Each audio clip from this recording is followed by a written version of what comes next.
महाराज भोज के दरबार में संपूर्ण विद्याओं में पारंगत समान रूप अवयव वाली कन्याएं महाराज भोज के दरबार में हाजिर हुई और उन्होंने कहा कि मैं आपके दरबार के पंडितों से शास्त्रार्थ करना चाहती हूँ। मैंने भारत देश के हजारों राज दरबारों में जाकर शास्त्रार्थ में पंडितों को पराजित करें, वहां से अनंत धन रत्न भंडार अर्पित किया है जो मेरे साथ गाड़ियों में लदा है। जो पंडित शास्त्रार्थ करने के लिए इच्छुक है तो आपके दरबार में आई हूँ, मैं आमंत्रित करती हूँ उसको शास्त्रार्थ करने का के लिए है सुविधा प्रदान करती। देखा पंडितों ने उन कन्याओं के रूप वय विद्या का चमत्कार उनके शरीर से स्पष्ट झलक रहा था। विचार किया गया कि ठीक है हम शास्त्रार्थ करेंगे। तब कन्याओं ने कहा कि शास्त्रार्थ के पहले एक परीक्षा देनी होगी। हम लोग चारों कन्या अलग अलग वर्ण की है। अब जो बिना पूछे ही चारों की जाति को बता सके कि किस किस वर्ण की कन्या है, उसे से हम शास्त्रार्थ करेंगे, लेकिन हमसे कुछ न पूछा जाए। तो अब समस्या बड़ी विचित्र थी।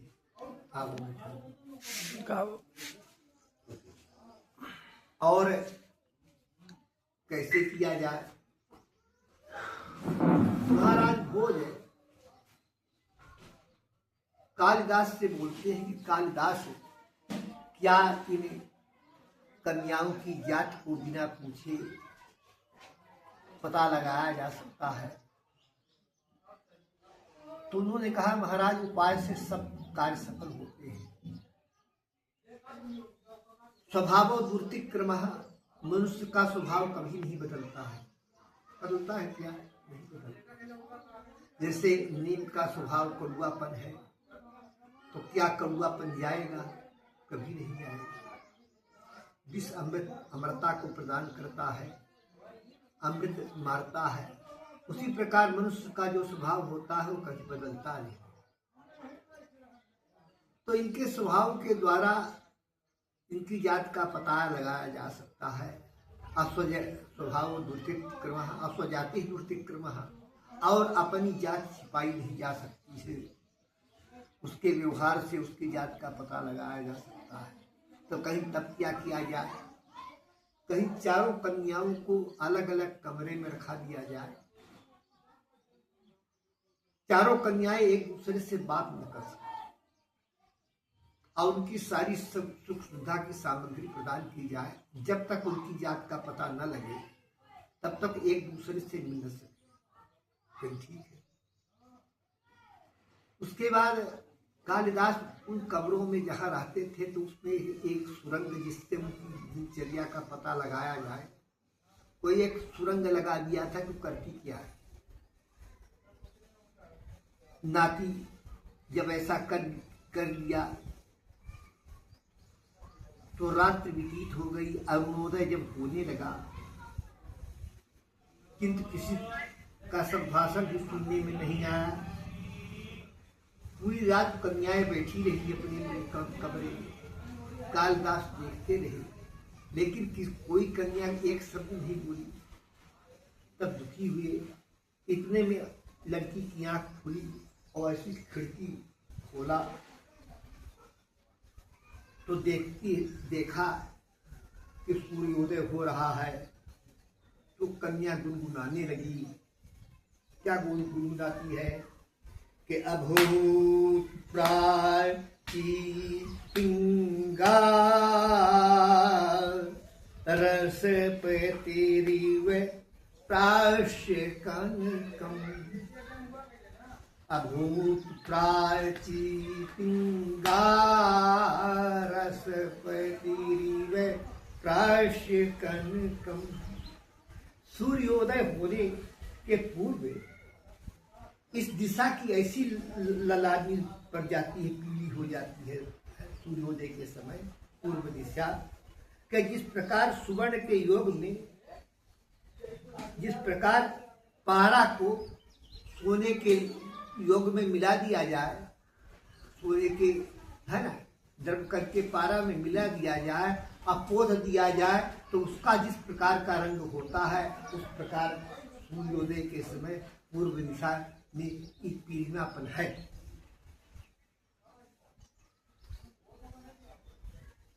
इसकी बात सुनकर कालिदास निश्चिंत हुए कि एक कन्या अवश्य सुनार की कन्या हो। चलिए,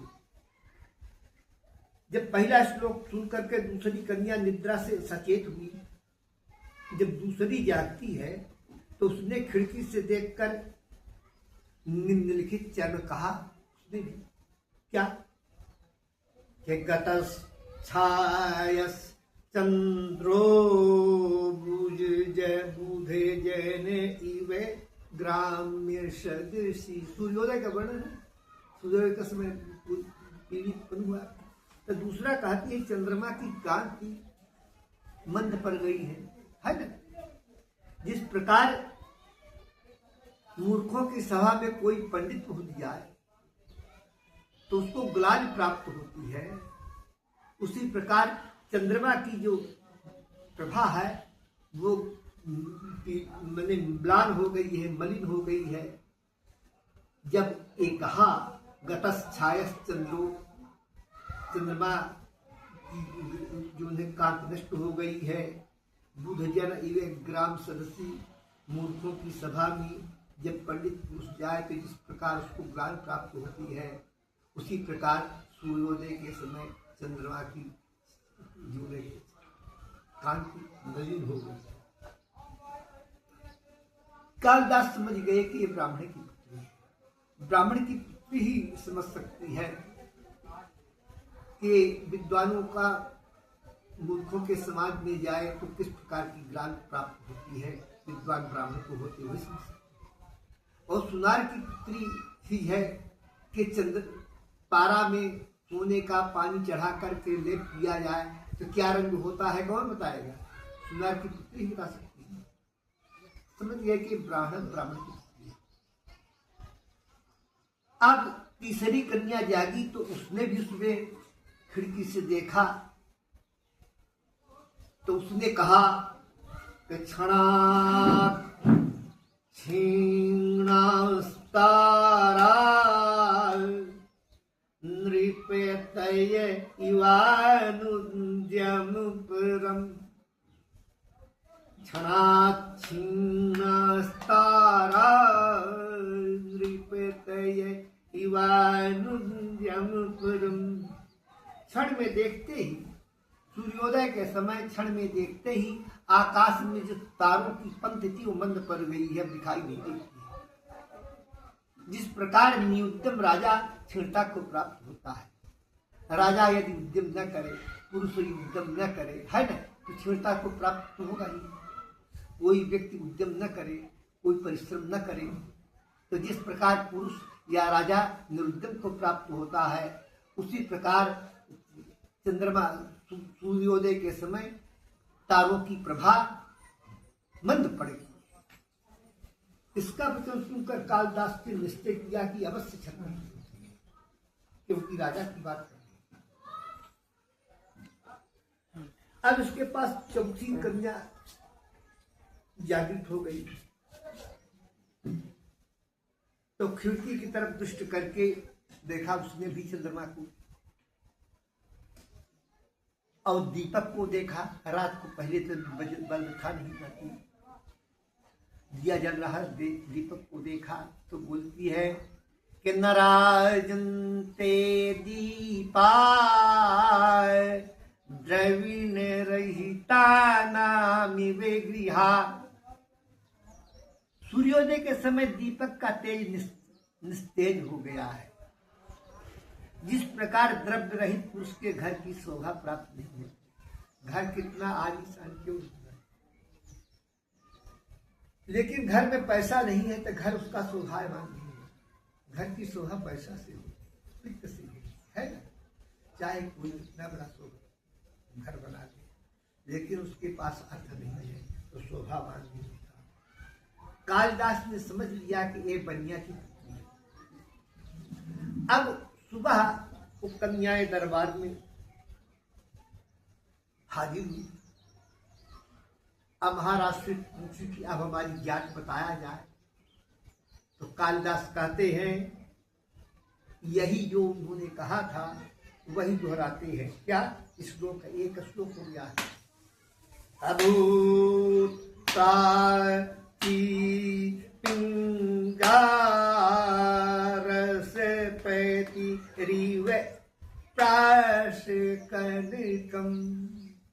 जिस कन्या ने इसको कहा है, माने इस कन्या ने कमरे नंबर 1 वाली कन्या ये सुनार की पुत्री है। गतस छायस चंदो बुधे जने युवे ग्राम्य स्वदेशी। जिस कन्या ने ये कहा है, अथवा कमरे नंबर 2 वाली कन्या ये ब्राह्मणी की पुत्री है। क्षीणस्तार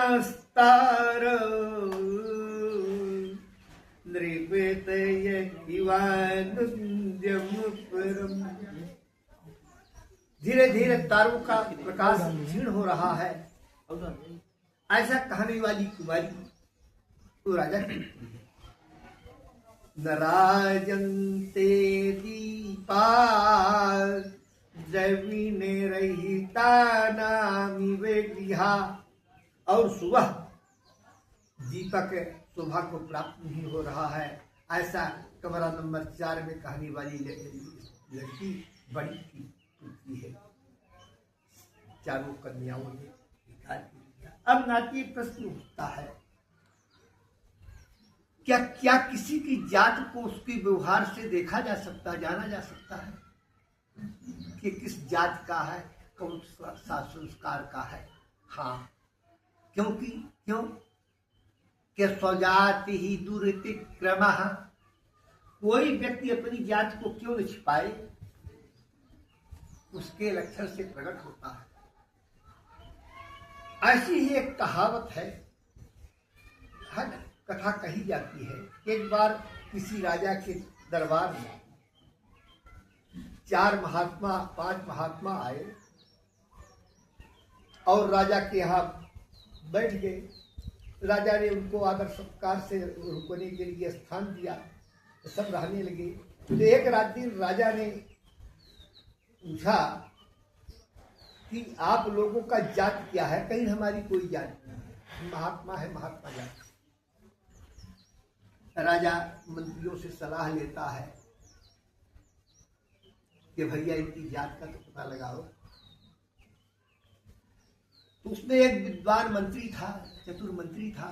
बोला ठीक है, इनको अलग अलग कमरे में 5 को अलग कर दिया जाए, हम जात का पता लगाएं। जब 5 महात्मा अलग अलग हो गए तो राजा के मंत्री ने जा करके उन महात्माओं को प्रणाम किया, विनय किया। अब बोला महाराज कोई भगवान का भजन गा दिया। अरे कहीं भगवान का भजन क्या है? राम नाम लड्डू गोपाल नाम घी, आ कृष्ण नाम मिश्री घोल घाल की।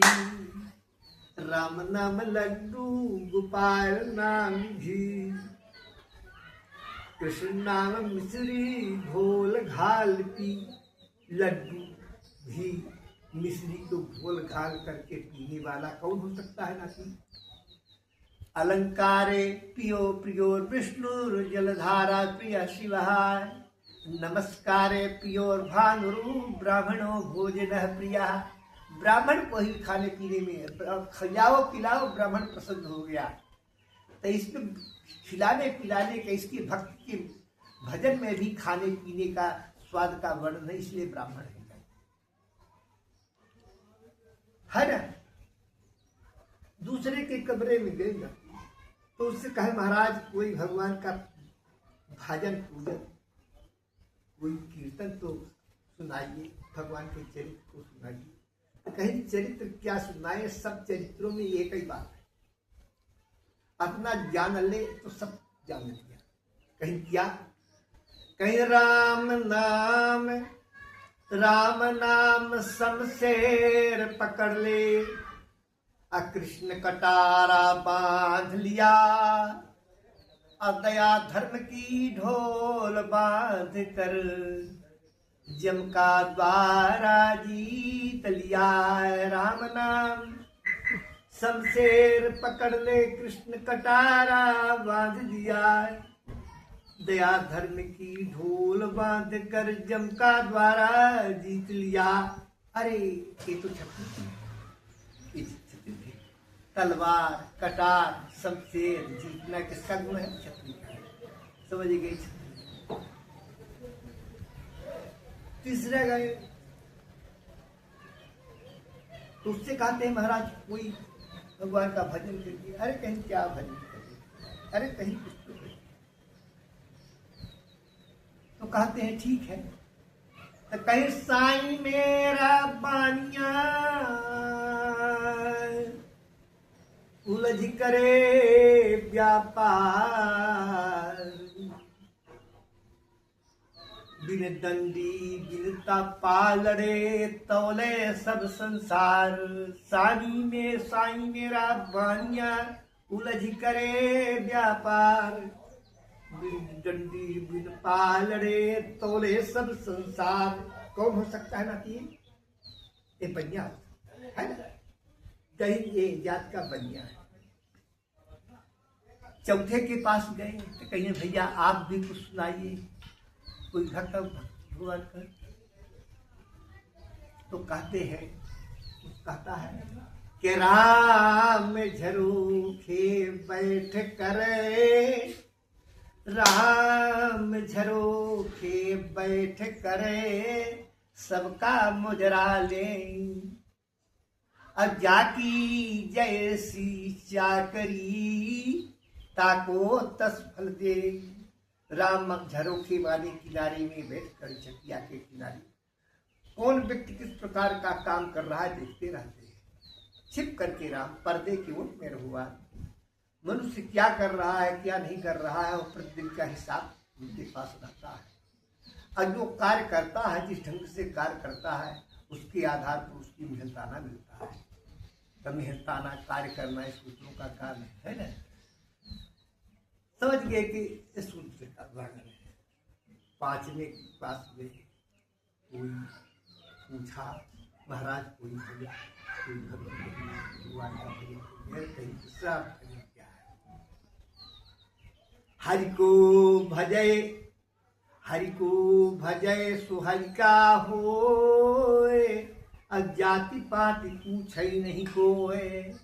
हरि को भजय सुहरि का होए, जाति पाति पूछै नहीं कोई। जो भगवान का भजन करता हूँ भगवान का हो जाता है, फिर उसके जाति पात की कोई आवश्यकता नहीं। मंत्री ने सोचा कि अवश्य ये बड़ शंकर है, इसको अपनी जात का पता नहीं है। इस प्रकार सुबह दरबार में जब हाजिर हुए सब, तो उन्होंने बताया कि जो ये कहा था, क्या कहा था पहली बारी में, है ना, ब्राह्मण का कि राम नाम लड्डू, गोपाल नाम घी, कृष्ण नाम मिश्री, घोल घालती, ये महात्मा ब्राह्मण है। दूसरा साईं राम